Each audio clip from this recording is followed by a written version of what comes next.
So, chair is one of the most important thing which we use nowadays, because most of the time we are sitting, whether we are sitting in the office, or sitting in the residence, or sitting in a vehicle when we are driving.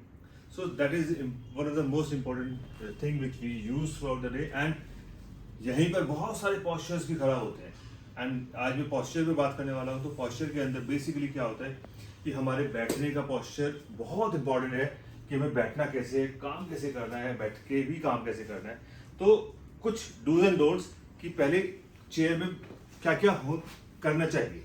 तो हमेशा जिस भी chair में बैठते हैं तो does first of all the कि हमारी जो हिप है that should touch the back of the seat and the lower border of the back rest. तो ये हमारा टच होना चाहिए. दूसरा, उस दौरान में हमारे फीट फ्लैट होने चाहिए and we should get a support in the back, the lower area. So this is the right way of sitting in a chair while working. अब अगर हमें काम करते हुए झुकना है तो हमें काम करते हुए इस तरीके से झुकना है, ना कि हमें स्लाउच करना है.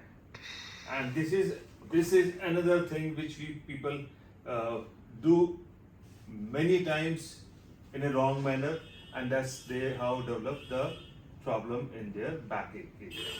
So now if you, what we do is, फिर एक क्वेश्चन आता है लोगों का कि चेयर कैसी होनी चाहिए, चेयर की हाइट कैसे डिसाइड करनी चाहिए.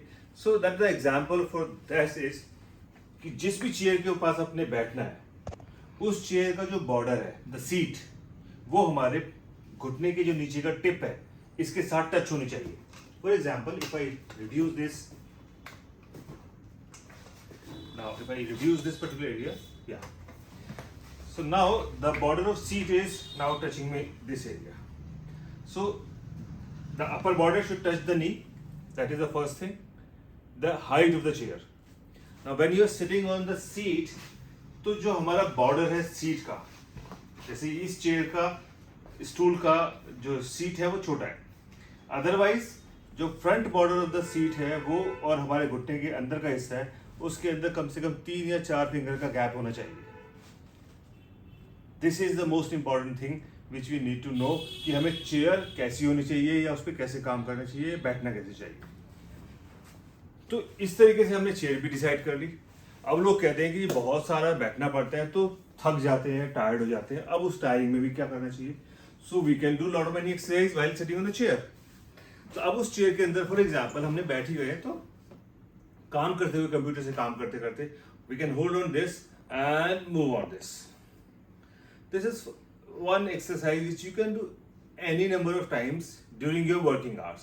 Similarly, you can do this, bringing your elbows over each other and keep doing, relaxing your upper body. Similarly, if we look around this area, we can sit and just rotate it and see.